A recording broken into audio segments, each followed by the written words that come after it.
नमस्कार मंडळी, सिंपल मेजवानी मराठीमध्ये आज आपण सकाळच्या नाश्त्यासाठी अगदी 5 मिनिटांमध्ये तयार होणारा मस्त चवदार आणि पौष्टिक शेवयाचा उपमा करणार आहोत. त्यासाठी व्हिडिओ पूर्ण पहा.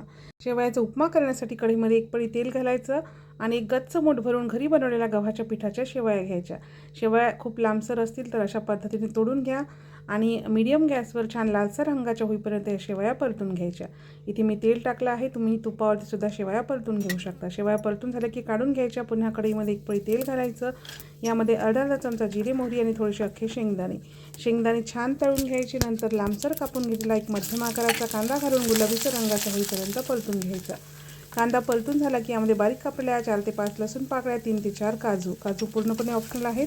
लसूण टाकल्यानंतर व्यवस्थित परतून घेतलं. त्यानंतर लांब कापलेल्या 2 हिरवी मिरची, 7 ते 8 कढीपत्त्याची पाने, एक मध्यम आकाराचा टोमॅटो छान मऊसर होईपर्यंत परतून घेतला. नंतर अर्धा छोटा चमचा हळद, अर्धा छोटा चमचा लाल तिखट व्यवस्थित मिक्स करून घ्यायचं आहे. नंतर यामध्ये परतून घेतलेल्या शेवया टाकून फोडणीमध्ये या शेवया व्यवस्थित मिक्स करून घ्यायच्या.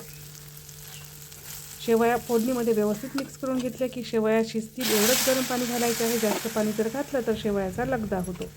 नंतर यामध्ये चवीनुसार मीठ, अर्धा लिंबाचा रस घालून व्यवस्थित मिक्स करायचं. मीडियम गॅसवर झाकण ठेवून 2 ते 3 मिनिटे हा शेवयाचा उपमा शिजवून घ्यायचा. तर बघा, सकाळच्या घाईमध्ये फक्त 5 मिनिटात आणि खूपच कमी साहित्यामध्ये मस्त पौष्टिक, मऊ, लुसलुशीत, सुटसुटीत असा शेवयाचा उपमा तयार आहे. सगळ्यात शेवटी बारीक कापलेली कोथिंबीर घालून मिक्स करायचं आहे आणि गरमागरम शेवयाचा उपमा सर्व करायचा. तर तुम्हाला आजची रेसिपी कशी वाटली कमेंट्समध्ये मला नक्की सांगा.